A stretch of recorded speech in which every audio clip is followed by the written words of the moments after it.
Nisto cremos, capítulo 11. Os adventistas do sétimo dia creem que a Igreja é a comunidade de crentes que confessam a Jesus Cristo como Senhor e Salvador.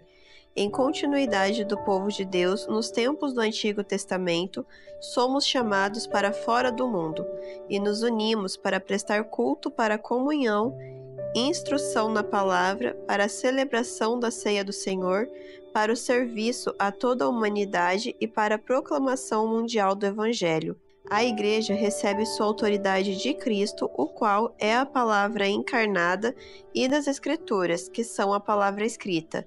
A Igreja é a família de Deus, adotados por Ele como filhos. Seus membros vivem com base no novo concerto. A Igreja é o corpo de Cristo, uma comunidade de fé da qual o próprio Cristo é a cabeça. A Igreja é a noiva pela qual Cristo morreu, para que pudesse santificá-la e purificá-la. Em sua volta triunfal, ele a apresentará a si mesmo, Igreja gloriosa. Os fiéis de todos os séculos, a aquisição de seu sangue sem mácula nem ruga, porém santa e sem defeito. A Igreja. Dominado pela ira, o idoso homem risca a grande rocha que tem diante de si com a vara que carrega nas mãos. Erguendo-a, vibra no ar e exclama: Ouvi agora, rebeldes, porventura faremos sair água desta rocha para vós outros? Mal a vara fere a rocha, uma torrente de água salta dela, satisfazendo as necessidades do povo de Israel. Mas, uma vez que atribuiu a si próprio o mérito da água, em vez de atribuí-lo à rocha, Moisés cometeu pecado. Em virtude desse pecado, não pôde entrar na terra prometida. Veja Números 20, dos versos 7 a 12. A rocha era Cristo, o fundamento sobre o qual Deus estabeleceu o seu povo, tanto individual quanto coletivamente. Esta imagem perpassa toda a Escritura. Em seu último sermão apresentado ao povo de Israel, Moisés, talvez recapitulando o incidente, utilizou a metáfora da rocha para descrever a estabilidade e confiabilidade de Deus. Engrandecei o nosso Deus.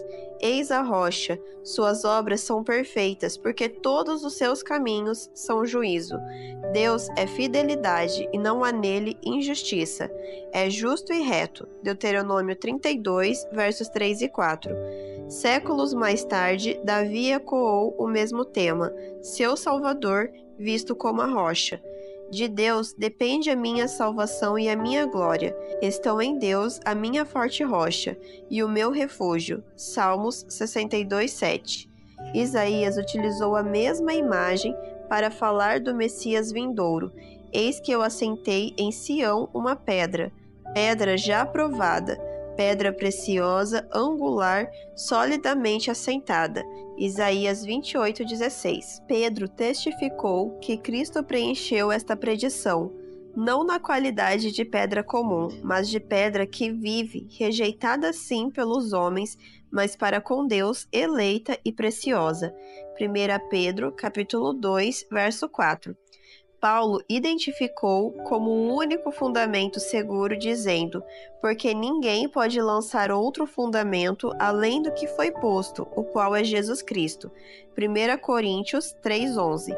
Referindo-se à rocha que foi ferida por Moisés, ele afirmou: e beberam da mesma fonte espiritual, porque bebiam de uma pedra espiritual que os seguia, e a pedra era Cristo. 1 Coríntios 10:4. O próprio Jesus Cristo utilizou a imagem diretamente ao declarar: sobre esta pedra edificarei a minha igreja, e as portas do inferno não prevalecerão sobre ela. Mateus 16:18. Ele estabeleceu a igreja cristã sobre si próprio, a rocha viva. Seu próprio corpo deveria ser sacrificado pelos pecados do mundo. Isto seria o ato de ferir a rocha. Coisa alguma poderia prevalecer contra uma igreja construída sobre tão sólido fundamento, por ele mesmo representado. Dessa rocha, as águas vivificadoras haveriam de fluir para o dessedentamento das nações. quão débil e fraca era a igreja quando Cristo pronunciou essas palavras. Ela consistia de uns poucos discípulos, cansados, duvidosos e preocupados em se autopromoverem, de umas poucas mulheres e da multidão instável que se dispersou quando a rocha foi ferida. Ainda assim, a igreja foi construída, não sobre a frágil sabedoria e ingenuidade humanas, mas sobre a rocha dos séculos. O tempo demonstraria que coisa alguma seria capaz de destruir sua igreja ou mesmo detê-la em sua missão de glorificar a Deus e conduzir homens e mulheres ao Salvador. O significado bíblico da igreja. Nas Escrituras, a palavra igreja é uma tradução do grego eclésia, que significa chamado. Esta expressão era comumente usada em relação a qualquer assembleia que se reunisse através da prática de convidar as pessoas para o encontro. A Septuaginta, versão grega do Antigo Testamento hebraico, e que era muito popular nos dias de Jesus, utilizou o termo eclésia para traduzir o hebraico kahal, que significava reunião, assembleia ou congregação. Essa utilização foi ampliada em um Novo Testamento. Observe como este usa o termo igreja. 1. Crentes reunidos para adoração num lugar específico. 1 Coríntios 11, 18, 14, 19 e 28. 2. Crentes que viviam em certa localidade. 1 Coríntios 16, 1, Gálatas 1, 2, 1 Tessalonicenses 2, 14. 3. Um grupo de crentes reunidos no lar de um indivíduo. 1 Coríntios 16, 19, Colossenses 4, 15 e Filipenses 2. 4. Um grupo de congregações situadas em determinada área geográfica. Atos 9, 31. 5. Todo o corpo de crentes em redor do mundo. Mateus 16, 18, 1 Coríntios 10, 32. 6. Toda a criação fiel, tanto nos céus quanto na terra. Efésios 1, dos versos 20 a 22. A natureza da igreja. A Bíblia retrata a igreja como uma instituição divina, chamando-a de Igreja de Deus. Atos 20 e 28, 1 Coríntios 1, 2. Jesus investiu a igreja com divina autoridade. Mateus 18, 17 e 18. Conseguimos compreender a natureza da igreja cristã quando observamos suas raízes no Antigo Testamento e as várias metáforas que o Novo Testamento utiliza ao falar a seu respeito. Raízes da igreja cristã. O Antigo Testamento retrata a igreja como a congregação organizada do povo de Deus. Desde os primeiros tempos, a família temente a Deus, através da linhagem de Adão, Sete, Noé, Sem e Abraão, representou os guardiões da verdade divina. Essas famílias, nas quais o pai funcionava como sacerdote, podem ser consideradas como a igreja em miniatura. A Abraão, Deus concedeu as ricas promessas através das quais essa família de Deus se converteu gradualmente em nação. A missão de Israel seria simplesmente uma extensão daquela que a Abraão fora atribuída, ser uma bênção para todas as nações da terra. Gênesis 12, dos versos 1 ao 3, demonstrando o amor de Deus perante o mundo. A nação que Deus tirou do Egito foi chamada de Igreja ou Congregação do Deserto. Atos 7:38. Seus membros foram considerados um reino de sacerdotes e nação santa. Êxodo 19:5. O povo santo de Deus. Deuteronômios 28:9. Sua igreja. Deus os localizou na Palestina, o centro das principais civilizações do mundo. 3 grandes continentes, Europa, Ásia e África, encontravam-se na Palestina. Ali, os judeus deveriam ser servos de outras nações, estendendo-lhes o convite para que a eles se unissem como povo de Deus. Em resumo, Deus os chamara para fora a fim de que as demais nações pudessem ser chamadas para dentro. Isaías 56:7. Seu desejo através de Israel era criar a mais ampla igreja da terra, uma igreja onde os representantes de todas as nações do mundo viriam para adorar, aprender a respeito do Deus verdadeiro e retornar às suas nações e a seu próprio povo com a mensagem de salvação. A despeito do contínuo envolvimento de Deus com seu povo, Israel envolveu-se com a idolatria, isolacionismo, nacionalismo, orgulho e egoísmo.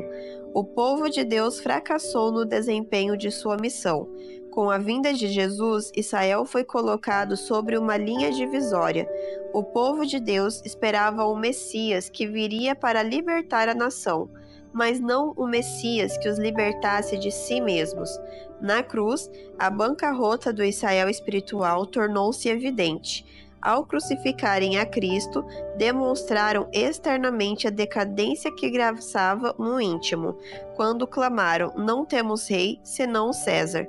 João 19,15. Recusaram-se a permitir que Deus governasse sobre eles. Na cruz, duas missões opostas atingiram o clímax. A primeira dizia respeito a uma igreja equivocada, tão centralizada em si mesma que não conseguiu ver o próprio ser que a trouxera à existência. A segunda foi a missão de Cristo, tão centralizada no amor às pessoas, que se ofereceu para morrer no lugar delas, a fim de poder conceder-lhes existência eterna. Ao passo que a cruz significou o fim da missão de Israel, a ressurreição de Cristo inaugurou a Igreja cristã e sua missão, a proclamação do Evangelho de salvação através do sangue de Cristo. Quando os judeus perderam sua missão, tornaram-se como qualquer outra nação e deixaram de ser a Igreja de Deus. Em seu lugar, Deus estabeleceu uma nova nação, a Igreja, a qual deveria levar avante sua missão em favor do mundo. A Igreja do Novo Testamento, intimamente relacionada com a comunidade de fé do antigo Israel, foi edificada tanto com judeus convertidos quanto com gentios que creram em Jesus Cristo. Assim, o verdadeiro Israel é composto de todos aqueles que pela fé aceitam a Cristo. Paulo ilustra o novo relacionamento orgânico dessas diversas pessoas através da imagem de duas árvores, a oliveira natural e a oliveira silvestre, Israel e os gentios, respectivamente. Os judeus que não aceitaram a Cristo não mais seriam filhos de Deus, Romanos 9, dos versos 6 ao 8, e eram representados pelos ramos quebrados da boa oliveira, ao passo que os judeus que aceitaram a Cristo permaneceram ligados à árvore. Paulo retrata os gentios que aceitaram a Cristo como ramos da oliveira silvestre, que foram enxertados na boa oliveira, Romanos 11, dos versos 17 a 25. Ele orienta estes novos cristãos gentios a que respeitem a herança espiritual dos instrumentos escolhidos por Deus. Se for santa a raiz, também os ramos o serão. Se, porém, alguns dos ramos foram quebrados, e tu, sendo oliveira brava, foste enxertado em meio deles e te tornaste participante da raiz e da seiva da oliveira, não te glories contra os ramos. Porém, se te gloriares, sabe que não és tu que sustentas a raiz, mas a raiz a ti. Romanos 11, dos versos 16 a 18. A Igreja do Novo Testamento difere significativamente de sua congênere do Antigo Testamento. A Igreja Apostólica tornou-se uma organização independente, separada da nação israelita. Fronteiras nacionais foram removidas, concedendo à Igreja um caráter universal. Em lugar de uma igreja nacional, tornou-se ela uma igreja missionária, cuja existência tinha em vista cumprir o propósito original de Deus, e que foi reafirmado por divino mandato de seu fundador, Jesus Cristo. Fazei discípulos em todas as nações. Mateus 28, 19. Descrições metafóricas da Igreja. As descrições metafóricas da Igreja do Novo Testamento lançam luz sobre a sua natureza. 1. A Igreja como um corpo. A metáfora do corpo salienta a unidade da Igreja e o posicionamento funcional de cada membro em relação ao todo. A cruz reconciliou todos os crentes em um só corpo com Deus. Efésios 2,16. Através do Espírito Santo, são batizados um só corpo. 1 Coríntios 12,13. A Igreja como corpo, a Igreja é nada menos que o corpo de Cristo. Efésios 1, 23. Ela é o organismo através do qual ele compartilha de sua plenitude. Os crentes são os membros de seu corpo. Efésios 5:30. Consequentemente, ele concede vida espiritual por intermédio de seu poder e graça a cada crente genuíno. Cristo é a cabeça do corpo. Colossenses 1:18, a cabeça da igreja, Efésios 5:23.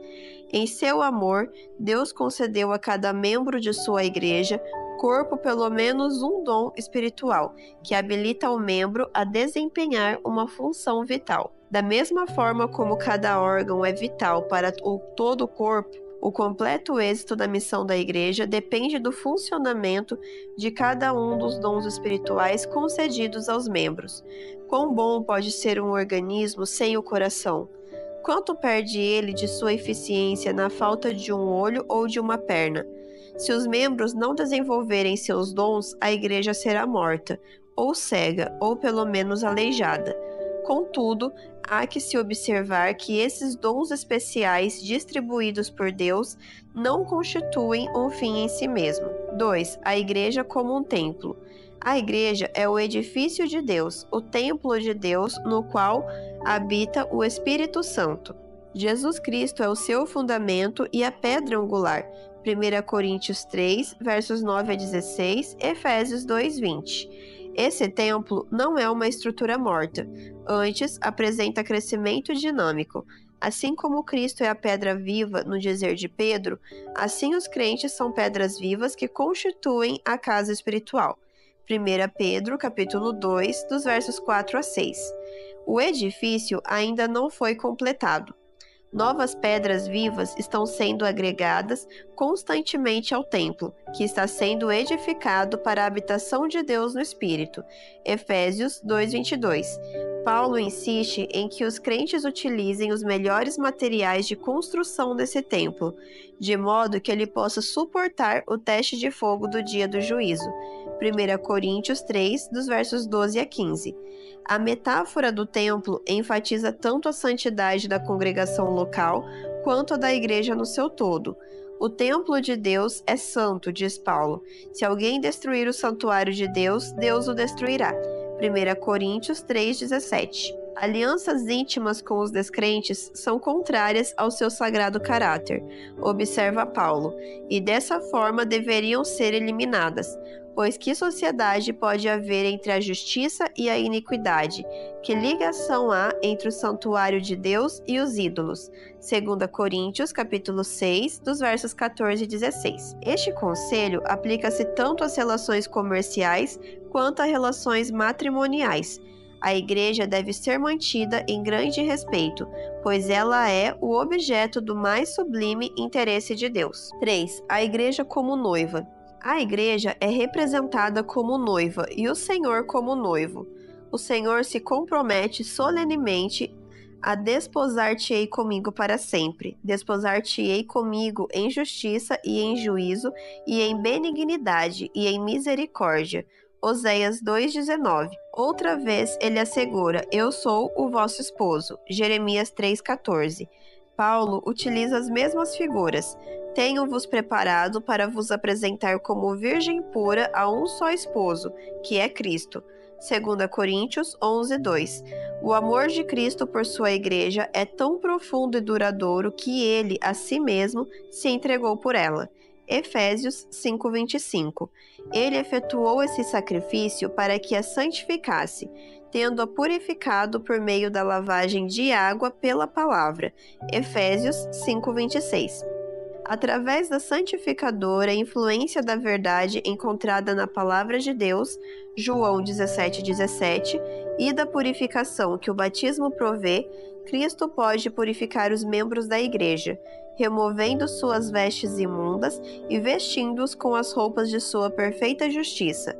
Desta forma, pode ele preparar a igreja para ser a sua noiva, igreja gloriosa, sem mácula nem ruga, nem coisa semelhante, porém santa e sem defeito.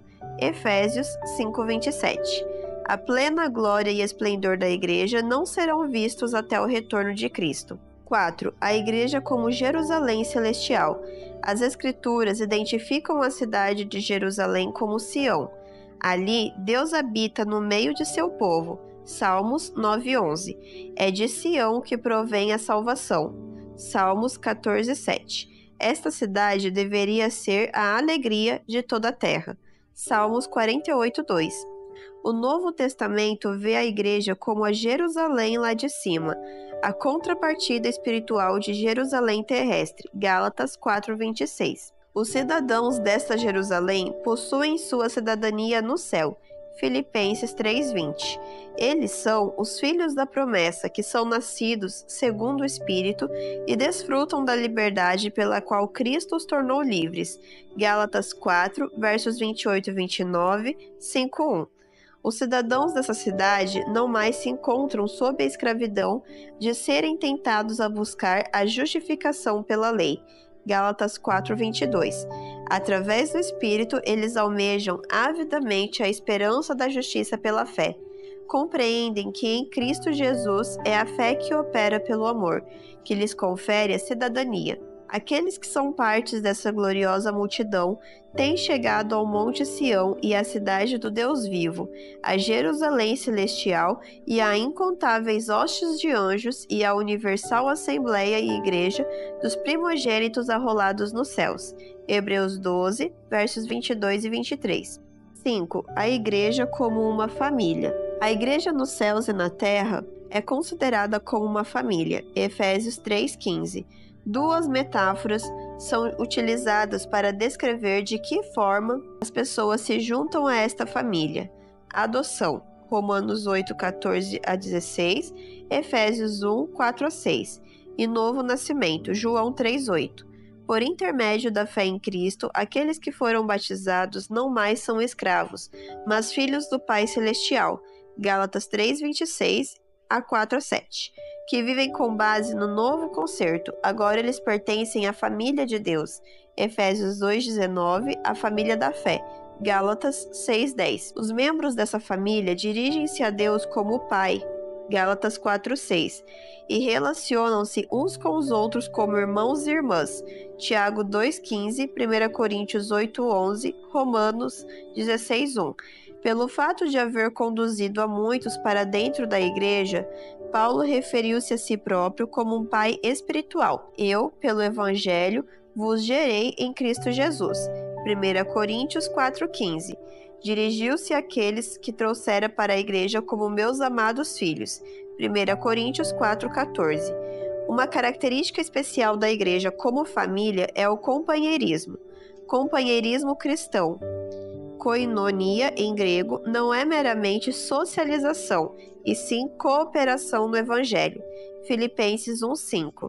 Envolve genuíno companheirismo com Deus Pai, seu Filho e o Espírito Santo, bem como com os crentes. Portanto, os membros estendem a todos aqueles que se tornam parte da família a destra da comunhão. Gálatas 2:9. A metáfora da família revela uma igreja interessada pelas pessoas, onde as pessoas são amadas, respeitadas e reconhecidas como alguém. Um lugar onde as pessoas reconhecem que necessitam umas das outras, onde os talentos são desenvolvidos, onde as pessoas crescem, onde cada um é suprido. Ela também implica em responsabilidade, respeito pelos pais espirituais, a vigilância em favor dos irmãos e irmãs espirituais. Finalmente, ela significa que cada um dos membros terá, em relação aos demais, aquele tipo de amor que engendra profunda lealdade, que sustenta e fortalece. A participação como membros na família da igreja habilita indivíduos que variam amplamente em natureza e disposição a se apoiarem mutuamente. Os membros da família da igreja aprendem a viver em unidade, embora não percam a sua individualidade. 6. A igreja como pilar e alicerce da verdade. A igreja do Deus vivo é a coluna e baluarte da verdade. 1 Timóteo 3,15. É a depositária e cidadela da verdade, servindo para proteger esta dos ataques inimigos. A verdade, contudo, é dinâmica e não estática. Se os membros pretendem haver recebido nova luz, uma nova doutrina ou uma nova interpretação das Escrituras, aqueles de mais experiência deveriam testar os nossos ensinos, comparando-os com o padrão das Escrituras. Se a nova luz se coaduna com os padrões, deve a Igreja aceitá-la. Caso contrário, deve rejeitá-la.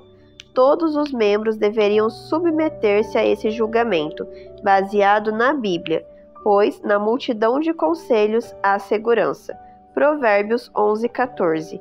Ao espalhar a luz que possui, isto é, através de seu testemunho, a Igreja se torna a luz do mundo, uma cidade edificada sobre um monte que não pode ser escondida e o sal da terra. Mateus 5, versos 13 a 15. 7. A Igreja como um exército militante e triunfante. A Igreja é, sobre a terra, semelhante a um exército engajado em batalha. É chamada a guerrear contra as trevas espirituais, porque a nossa luta não é contra o sangue e a carne, e sim contra os principados e potestades, contra os dominadores deste mundo tenebroso, contra as forças espirituais do mal, nas regiões celestes. Efésios 6:12. Os cristãos devem tomar toda a armadura de Deus, a fim de que possam resistir no dia mau e, depois de ter vencido tudo, permanecer inabaláveis. Efésios 6:13. Através dos séculos, a Igreja tem enfrentado a necessidade de batalhar contra o inimigo, tanto o interno quanto o externo. Atos 20, 29 e 30, 1 Timóteo 4:1. Ela tem obtido memoráveis progressos e deslumbrantes vitórias, mas ainda não é a Igreja triunfante. Infelizmente, a Igreja ainda possui muitos defeitos.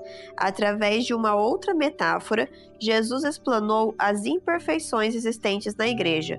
O reino dos céus é semelhante a um homem que semeou boa semente no seu campo.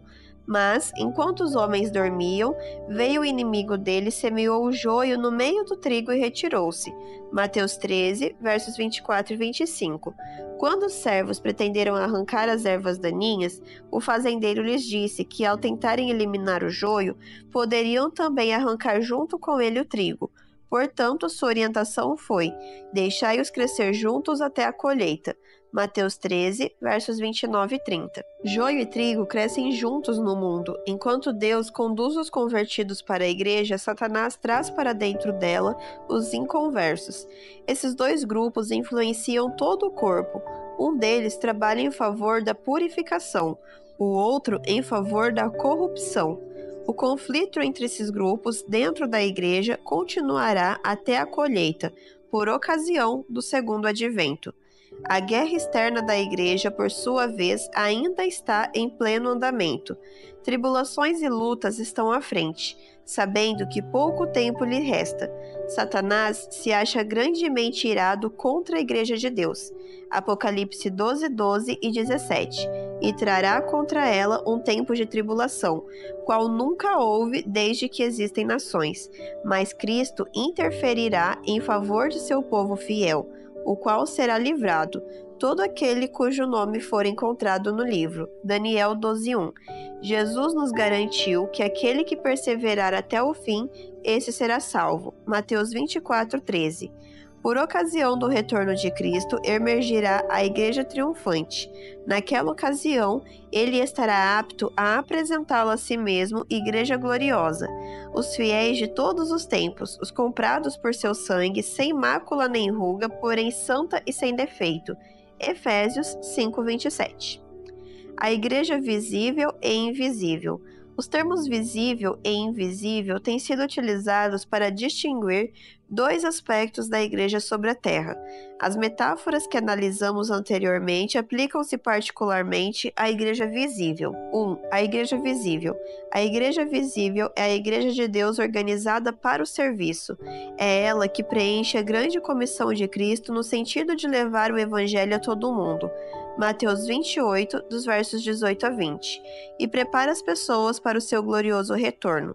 1 Tessalonicenses 5:23, Efésios 5:27. Ela é a testemunha especialmente escolhida por Cristo que ilumina o mundo e ministra assim como ele fez, pregando o evangelho ao pobre, curando os quebrantados de coração, apregoando libertação aos cautivos e restaurando a vista aos cegos, pondo em liberdade os oprimidos e anunciando o ano aceitável do Senhor. Lucas 4, versos 18 e 19. 2. A Igreja Invisível. A Igreja Invisível, também conhecida como Igreja Universal, é composta dos filhos de Deus em todo o mundo. Inclui os crentes que estão dentro da Igreja Visível e muitos outros que, embora não pertencendo à Igreja Visível, têm seguido a luz que Cristo lhes concedeu. João 1,9. Este último grupo inclui aqueles que jamais tiveram a oportunidade de aprender a respeito de Jesus Cristo, mas que têm respondido ao Espírito Santo e têm procedido por natureza de acordo com a lei. Romanos 2,14. A existência da Igreja Invisível demonstra que a adoração a Deus é no mais elevado sentido espiritual. Jesus expôs nessas palavras a questão: vem a hora e já chegou, quando os verdadeiros adoradores adorarão o Pai em espírito e em verdade, porque são estes que o Pai procura para seus adoradores. João 4,23. Tendo em vista a natureza espiritual da adoração, os seres humanos não são capazes de calcular exatamente quem constitui e quem não constitui parte da Igreja de Deus. Por intermédio do Espírito Santo, Deus conduz seu povo da Igreja Invisível para uma união com sua Igreja Visível. Ainda tenho outras ovelhas, não deixe aprisco. A mim me convém conduzi-las, elas ouvirão a minha voz. Então haverá um rebanho e um pastor. João 10,16. É somente na Igreja Visível que eles poderão experimentar plenamente as verdades de Deus, seu amor e companheirismo, já que ele concedeu à Igreja Visível os dons espirituais que edificam seus membros coletiva e individualmente. Efésios 4, dos versos 4 a 16. Após a conversão de Paulo, Deus o colocou em contato com a Igreja Visível e então lhe indicou a missão que deveria desempenhar em favor da Igreja. Atos 9, dos versos 10 a 22.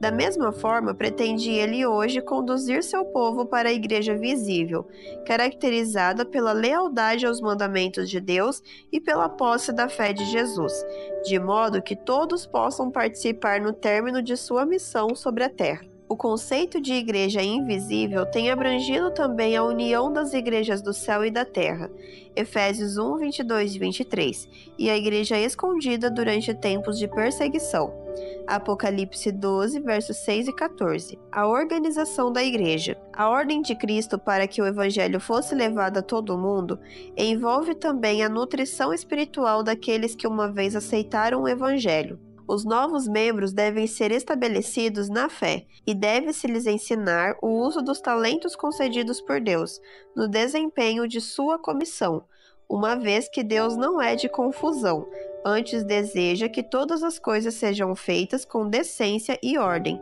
1 Coríntios 14, versos 33 e 40. A igreja deve dispor de uma organização simples, mas eficaz. A natureza da organização. Consideremos a qualidade de membro e a organização. 1. Qualidades do membro de igreja. Quando os conversos alcançam determinadas qualificações, tornam-se membros da comunidade de fé do novo concerto. O fato de alguém ser membro envolve a aceitação de novos relacionamentos com outras pessoas, com o Estado e com Deus. A. Qualificações do membro. As pessoas que desejam tornar-se membros de sua igreja devem aceitar a Jesus Cristo como seu Salvador, devem arrepender-se de seus pecados e receber o batismo. Atos 2, dos versos 36 a 41. Espera-se que tenham experimentado um novo nascimento e aceitado a comissão de Cristo de ir e ensinar outras pessoas a observar todas as coisas que ele ordenou. B. Igualdade e serviço.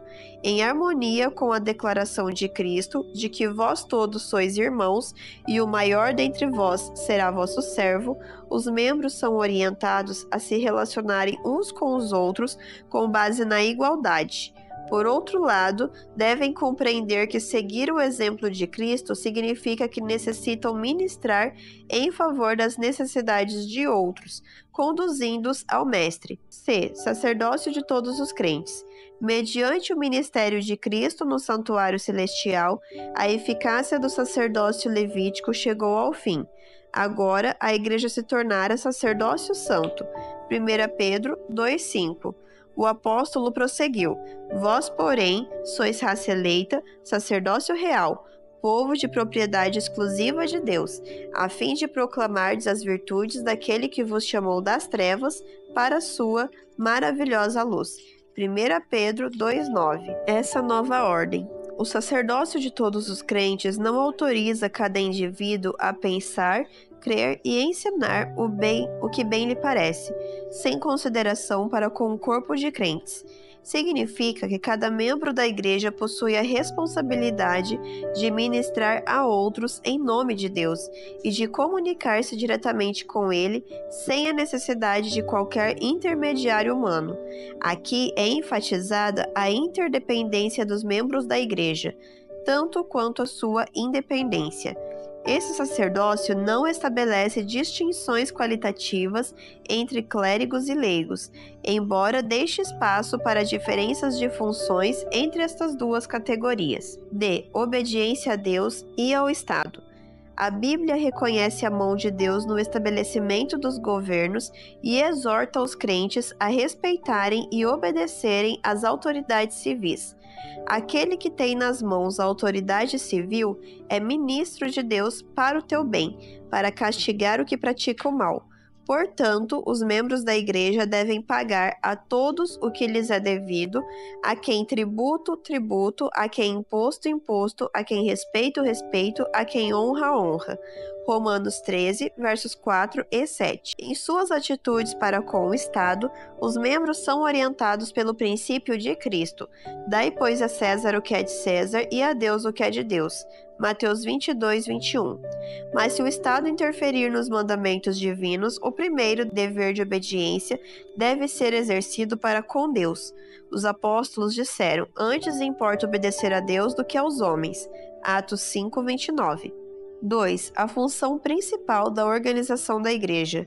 A igreja foi organizada a fim de cumprir o plano de Deus de encher este mundo com o conhecimento da glória de Deus. Somente a igreja visível pode prover uma série de funções vitais para o cumprimento desta finalidade. A. Adoração e exortação. Ao longo de sua história, tem sido a igreja uma agência na qual as pessoas se reúnem aos sábados para adorar o Criador. Cristo e os apóstolos seguiram esta prática de adoração e as Escrituras admoestam os crentes da atualidade a não abandonarem a congregação. Como é costume de alguns, antes façamos admoestações, e tanto mais quando vedes que o dia se aproxima.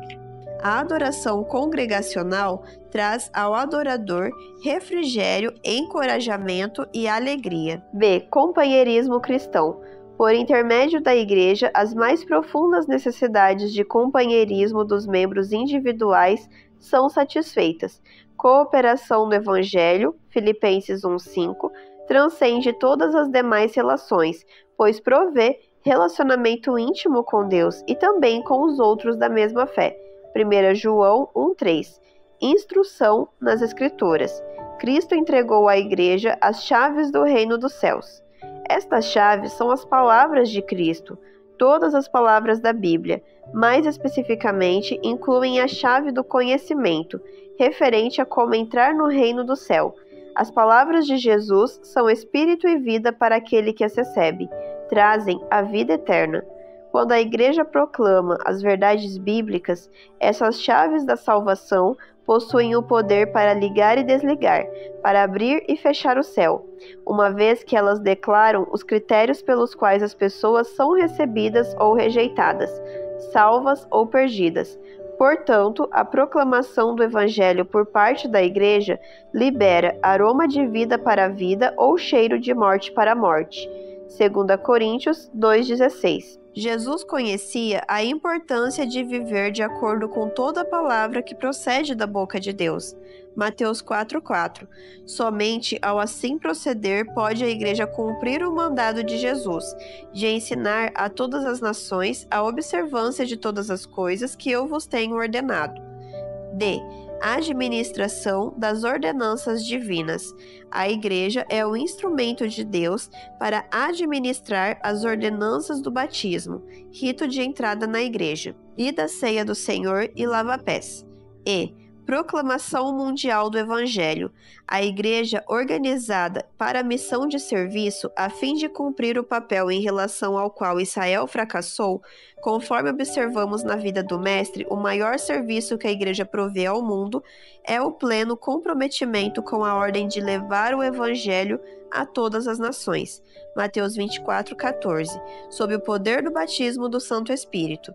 Essa missão inclui a proclamação da mensagem de preparação para o retorno de Cristo, que é dirigida tanto à própria Igreja quanto ao restante da humanidade.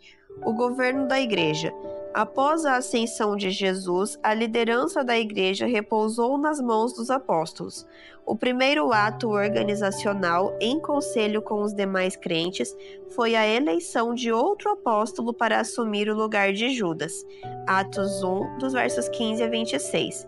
À medida que a Igreja foi crescendo, os apóstolos perceberam a impossibilidade de atender simultaneamente a pregação do Evangelho e as necessidades temporais da Igreja. Decidiram então deixar os encargos temporais imediatos da Igreja nas mãos de 7 diáconos apontados pela Igreja, embora a Igreja distinguisse entre ministrar a palavra e servir as mesas.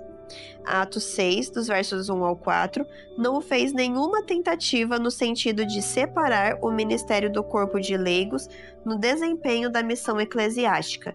De fato, 2 dos 7 diáconos, Estevão e Filipe, notabilizaram-se pela pregação e evangelismo. Atos 7 e 8. A expansão da Igreja na Ásia e Europa exigiu novos passos na organização. Com o estabelecimento de numerosas igrejas, anciões foram ordenados em cada igreja a fim de assegurar uma liderança estável. Atos 14 e 23.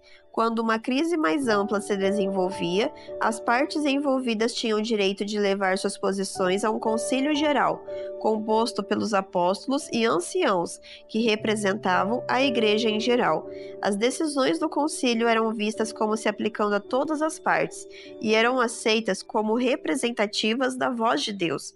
Atos 15, dos versos 1 a 29. O incidente mencionado no texto ilustra o fato de que, ao surgir um assunto que afetava toda a igreja, o conselho e a autoridade de um nível mais alto do que o da igreja local fazia-se necessário. Neste caso específico, a decisão do concílio surgiu do acordo alcançado entre os representantes das partes envolvidas. Atos 15, versos 22 e 25. O Novo Testamento deixa claro que, à medida que as necessidades aparecem, Deus orienta a liderança de seu trabalho. Sob sua direção e em conselho com a Igreja, os líderes formavam o governo da Igreja. Este modelo seguido hoje ajudará a salvaguardar a Igreja da apostasia e a capacitará a cumprir sua grande missão. Princípios bíblicos de administração da Igreja. Cristo é a cabeça da Igreja.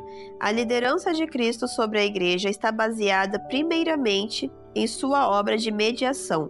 Desde sua vitória sobre Satanás na cruz, foi concedida a Cristo toda a autoridade no céu e na terra. Mateus 28, 18. Deus colocou todas as coisas debaixo dos seus pés e para ser o cabeça sobre todas as coisas. O deu à igreja. Efésios 1, 22, Filipenses 2, versos 10 e 11. Ele é, portanto, Rei dos Reis e Senhor dos Senhores. Apocalipse 17, 14. Cristo é também a cabeça da igreja em virtude de ser ela o seu corpo. Efésios 1:23, Colossenses 1:18. Os crentes são membros de seu corpo ou sua carne e seus ossos. Efésios 5:30. Ela deve manter íntima ligação com ele, pois é dele que a igreja é nutrida e bem suprida por todas as suas juntas e ligamentos. Colossenses 2:19. 2. Cristo é a fonte de toda autoridade. Cristo demonstrou sua autoridade pelo estabelecimento da igreja cristã. Mateus 16:18. B. Pela instituição das ordenanças que a igreja deve ministrar. C. Pela concessão à igreja de autoridade divina para agir em seu nome. D. Pelo envio do Espírito Santo para guiar a igreja sob sua autoridade. E.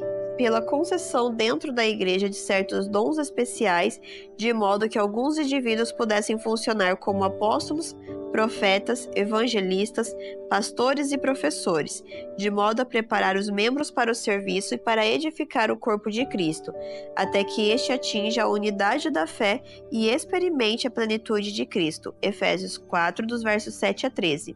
3. As Escrituras possuem a autoridade de Cristo. Embora Cristo conduza sua igreja através do Espírito Santo, a palavra de Deus é o único padrão através do qual toda a igreja deve operar. Todos os seus membros devem obedecer à palavra, pois ela é lei no mais absoluto sentido. Todas as tradições humanas, costumes e práticas culturais devem sujeitar-se à autoridade das Escrituras. 2 Timóteo 3, dos versos 15 e 17. 4. A autoridade de Cristo e os oficiais da Igreja. Cristo exerce sua autoridade através de sua igreja e de seus servos especialmente indicados para isto, mas jamais transfere o seu poder. Ninguém possui autoridade independente, separada de Cristo e de sua palavra. As congregações adventistas do sétimo dia elegem seus oficiais. Contudo, embora estes oficiais funcionem como representantes da igreja, sua autoridade provém de Cristo. Sua eleição simplesmente confirma o chamado que receberam de Cristo. O dever primário dos oficiais eleitos é ver se as instruções bíblicas no tocante à adoração, doutrina, disciplina e proclamação do Evangelho estão sendo observadas, uma vez que a Igreja é o corpo de Cristo. Devem buscar o conselho da Igreja no tocante às suas decisões e ações. Os oficiais da Igreja do Novo Testamento. O Novo Testamento menciona dois grupos de oficiais de igreja, os anciãos e os diáconos. A importância destes oficiais é vislumbrada a partir dos elevados requisitos morais e espirituais que deveriam ser encontrados naqueles que ocupariam estes cargos. A Igreja reconhecia a santidade do chamado à liderança mediante a ordenação ou imposição de mãos. 1. Os anciões. Que é um ancião? Os anciões, do grego presbúteros ou bispos, episcopos, eram os mais importantes oficiais da igreja. O termo ancião significa mais velho, implicando em dignidade e respeito. Sua posição era equivalente àquela exercida por quem supervisionava a sinagoga. O termo bispo significava supervisor. Paulo utiliza os dois termos alternadamente, igualando anciões a supervisores ou bispos. Atos 20, 17 e 28, Tito, capítulo 1, dos versos 5 e 7. Aqueles que mantinham essa posição supervisionavam as novas igrejas, recentemente formadas. Ancião refere-se a um estado ou posição, enquanto bispo denota o dever ou responsabilidade do ofício supervisionar, uma vez que os apóstolos também são identificados como anciãos. Aparentemente, desempenhavam eles tanto a função de anciões locais e de anciões itinerantes, ou anciões plenos gerais. Ambos os tipos de anciões, porém, funcionavam como pastores das congregações. B. As qualificações. A fim de apresentar-se qualificado para o ofício, deveria o ancião ser irrepreensível, esposo de uma só mulher, temperante, sóbrio, modesto, hospitaleiro, apto para ensinar, não dado ao vinho, não violento, porém cordato, inimigo de contentas, não avarento e que governe bem a sua própria casa, criando os filhos sob disciplina com todo respeito. Pois se alguém não sabe governar a própria casa, como cuidará da igreja de Deus? Não seja neófito para não suceder que se ensoberbeça e incorra na condenação do diabo. Pelo contrário, é necessário que ele tenha bom testemunho dos de fora, a fim de não cair no opróbrio e no laço do diabo. Antes da indicação para o cargo, portanto, o candidato deveria haver demonstrado sua habilidade de liderança em relação a seu próprio lar. Dever-se-ia considerar a família de alguém sugerido para o cargo. Acha-se ela em sujeição?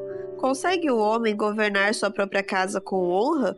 Qual o caráter dos filhos? Honrarão eles a influência paterna? Se ele não possui tato, sabedoria ou poder de bondade em casa, ao manejar sua própria família, será bastante seguro concluir que exerceria a mesma administração não santificada na igreja. O candidato, se casado, deveria demonstrar liderança em casa antes de lhe se opor, antes de se lhe poder confiar a responsabilidade mais abrangente, a liderança da família de Deus. 1 Timóteo 3,15. Tendo em vista a importância desse ofício, Paulo advertiu: a ninguém imponhais precipitadamente as mãos. 1 Timóteo 5,22. C. Responsabilidade e autoridade do ancião. O ancião é, antes de mais nada e principalmente, um líder espiritual. É escolhido para pastorear a Igreja de Deus. Sua responsabilidade inclui a sustentação dos membros fracos, Atos 20:35, a admoestação dos desobedientes e estar alerta contra quaisquer ensinamentos que causariam a divisão. Anciões devem ser exemplos de vida cristã e de liberalidade. D. Atitude em relação aos anciões. Em grande medida, a liderança eclesiástica efetiva depende da lealdade do corpo de membros. Paulo estimulou os crentes a respeitarem os seus líderes e a tê-los com amor em máxima consideração por causa do trabalho que realizam. 1 Tessalonicenses 5,17. As Escrituras deixam bem claro o dever de respeitar a liderança da igreja. Obedecei aos vossos guias e sede submissos para com eles, pois velam por vossas almas como quem deve prestar contas. Quando os membros se comportam de modo a dificultar o exercício das tarefas atribuídas por Deus à liderança, uns e outros experimentarão pesar e perderão a alegria da prosperidade de Deus. Os crentes são estimulados a observar o estilo de vida cristã dos líderes. Considerai o fruto do seu estilo de vida e imitai a sua fé. Hebreus 13:17. Eles não devem prestar atenção a mexericos. Não aceitem denúncias contra presbítero, senão exclusivamente sob depoimento de 2 ou 3 testemunhas. 1 Timóteo 5:19. 2. Diáconos e diaconisas. O nome diácono provém do grego diakonos, cujo significado é servo ou ajudador. O ofício dos diáconos foi instituído para permitir que os apóstolos pudessem dedicar-se inteiramente à oração e ao ministério da palavra. Atos 6:4. Embora os diáconos devessem atender os assuntos temporais da igreja, deveriam ser também ativos nos esforços evangelísticos. A forma feminina do termo aparece em Romanos 16:1. Os tradutores apresentam esta palavra tanto sob a forma serva quanto diaconisa. A palavra e sua utilização nesse texto sugerem que o ofício de diaconisa pode ter sido instituído na igreja por volta do tempo em que Paulo escreveu o livro de Romanos. Tal como os anciões, os diáconos devem ser escolhidos pela igreja com base em suas qualificações morais e espirituais. 1 Timóteo 3, dos versos 8 a 13. A disciplina da igreja. Cristo concedeu à igreja autoridade para disciplinar os membros e estabelecer os princípios corretos para assim proceder.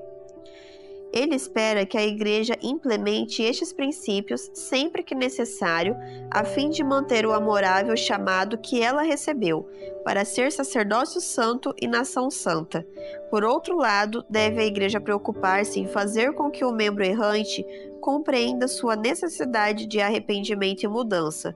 Cristo elogiou a Igreja de Éfeso porque esta não pôde suportar homens maus.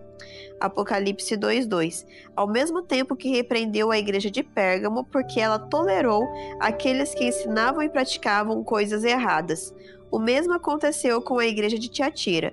Apocalipse 2:14, 15 e 20. Observe os seguintes conselhos bíblicos no tocante à disciplina. 1. No tratamento de ofensas particulares. Quando um membro ofende a outro, Cristo aconselha o ofendido a ir em busca do ofensor, a ovelha que se desviou, procurando persuadi-la a modificar seu comportamento.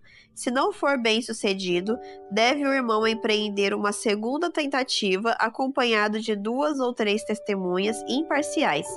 Se essa tentativa também falhar, o caso deve ser trazido perante toda a congregação. Se o membro errante rejeita a sabedoria e a autoridade da Igreja de Cristo, ele próprio aparta-se da comunhão de seus irmãos. Ao desligar a pessoa culpada, a Igreja simplesmente confirma a decisão da pessoa. Se a Igreja atendeu cuidadosamente os conselhos bíblicos sob a orientação do Espírito Santo, suas decisões serão reconhecidas no céu. Cristo o afirma: em verdade vos digo que tudo que ligardes na terra terá sido ligado no céu, e tudo que desligardes na terra terá sido desligado no céu. Mateus 18:18. 2. No tratamento de ofensas públicas. Embora seja verdade que todos pecaram e carecem da glória de Deus, Romanos 3:23, ofensas flagrantes e rebeldes que trazem opróbrio para a Igreja devem ser imediatamente tratadas com o desligamento do ofensor do corpo de membros. O desligamento tanto remove o mal que de outra forma poderia funcionar como fermento, e assim restaura a pureza da Igreja, como também haja semelhança de remédio redentor em relação ao ofensor. Depois de ter sido informado de um caso de imoralidade na igreja de Corinto, o apóstolo Paulo requereu ação imediata, dizendo: em nome do Senhor Jesus, reunidos vós e o meu espírito com o poder de Jesus, nosso Senhor, entreguem tal pessoa a Satanás para a destruição da carne, a fim de que o espírito seja salvo no dia do Senhor Jesus. Lançai fora o velho fermento para que sejais nova massa. 1 Coríntios 5, versos 4, 5 e 7. Ele ainda recomenda que não nos associemos com qualquer pessoa que, dizendo-se a si mesmo crente, seja impuro ou avarento ou idólatra ou maldizente ou beberrão ou roubador. Com estes nem ainda comais, expulsais, pois de entre vós o malfeitor. 1 Coríntios 5, versos 11 e 13. 3. Tratamento com as pessoas que causam divisões. Um membro que causa divisões e dissensões, Romanos 16:17, que anda desordeiramente recusando-se a obedecer aos conselhos bíblicos, deveria ser evitado, para que fique envergonhado de sua atitude. Entretanto, o apóstolo prossegue: não o considereis por inimigo, mas adverti-o como irmão. 2 Tessalonicenses 3, versos 6, 14 e 15. Se a pessoa causadora de divisão se recusar a ouvir uma segunda admoestação da igreja, deve ela ser rejeitada, sabendo-se que tal pessoa está pervertida e vive pecando, e por si mesma está condenada. Tito, capítulo 3, versos 10 e 11. 4. Restauração dos ofensores. Os membros da igreja não deveriam despistar, evitar ou negligenciar os ex-membros. Em vez disso, deveriam esforçar-se por restaurar o relacionamento dessas pessoas com Cristo, através do arrependimento e de um novo nascimento. Pessoas desligadas da igreja podem ser restauradas à comunhão da mesma quando revelarem suficientes evidências de que experimentaram genuíno arrependimento. 2 Coríntios 2, dos versos 6 ao 10. A graça, glória e poder de Deus são revelados de modo particular quando pecadores são restaurados à comunhão da Igreja. Deus almeja libertar os cativos do pecado, transferindo-os do reino das trevas para o reino da luz. A Igreja de Deus, o teatro do universo, expõe o poder do sacrifício expiatório de Cristo, exercido na vida de homens e mulheres. Nos dias atuais, Cristo, através de sua Igreja, convida todos para que se tornem parte de sua família. Eis que estou à porta e bato. Se alguém ouvir a minha voz e abrir a porta, entrarei em sua casa e cearei com ele e ele comigo. Apocalipse 3:20.